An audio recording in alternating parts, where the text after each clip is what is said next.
Uh, I was thinking about writing a book about how to. Hey, Hickey, come on. I'm, I'm getting ready to brag about you here. Um, Writing a book about how to have a free but responsible dog. And it just got to be too much trouble, so I thought I'd make about a 10-minute video about Higgy, because very often I'll be on campus and Higgy will be there, he'll be running around and be doing this, that, or the other, and people will very often say, if it were my dog, he'd take off running and we'd never see him again, and so forth. And so this is sort of to answer that question, because Higgy didn't drop from the clouds well trained like this. So there were certain things that we did, and if you want to have the, when I talk about having a free dog, the flip side of that, and they have to go together, is having a responsible dog. And so here is basically how Higgy has gotten to the point where he is, where he's able to be almost totally free. We started with an invisible fence, which we trained Higgy with, and you have to follow their instructions exactly, so the dog will understand the concept of how there's a certain area they can roam around, they can do whatever they want to, but they get to the perimeter, then they must stop. And if you're interested in that, you can look it up and so forth, but I would strongly recommend that as a first step. Because Higgy will chase DEER to the edge of the property, and then he'll stop dead. And you'll notice in this video I'm going to spell a lot of my commands, because whenever I use the actual command, I want it to be really important. So for example, I can never, if I'm just talking about something unrelated and I say that it's something that's BAD, he immediately looks up like, wow, what did I do? So I'm very careful about all of the command words, because everything you say to your dog, it's important that they realize that this has tremendous significance. Also, the other thing, they have to realize that they're pack animals, and it's essential that they know that you are the alpha dog, you're the head sled dog. And so there are various ways that you do that. Whenever I leave the house, I'm the first one, and then I say master first, and then I let him go. Whenever we eat, I always eat first.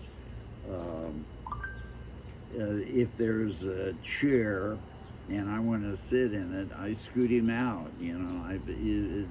Dogs are not people.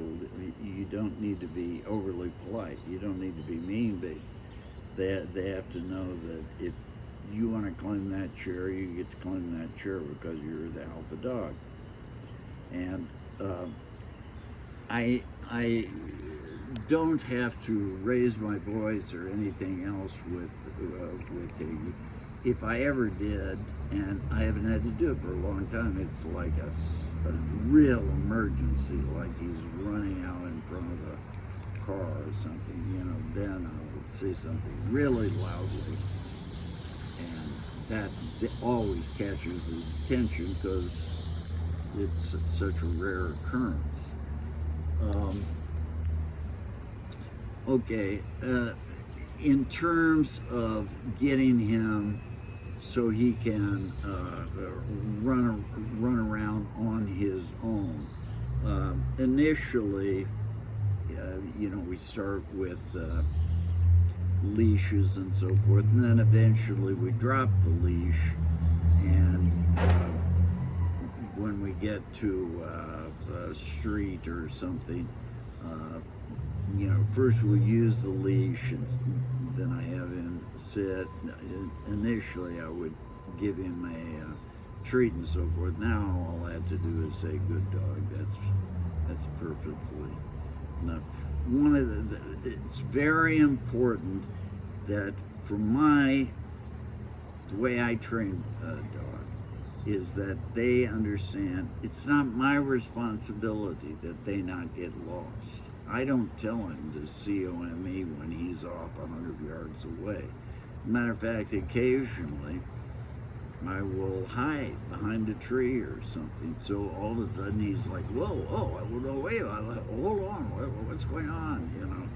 And that lets him know that there's no ifs, ands, or buts. I'm not gonna call him. It's up to him.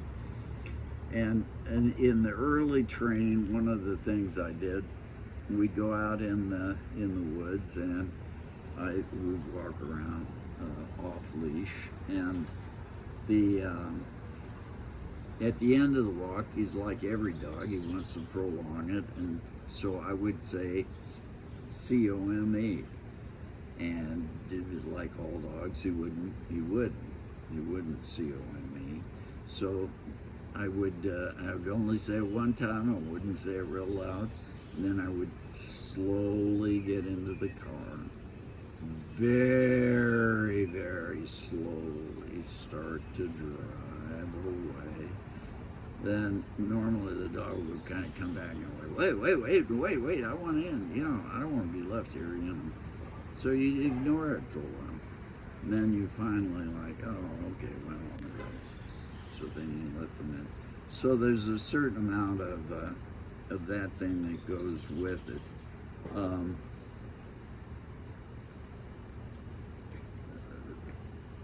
Maybe we'll have another one of these. I don't want to go on too long. Perhaps we'll have one about how to stop dogs from barking and things like that.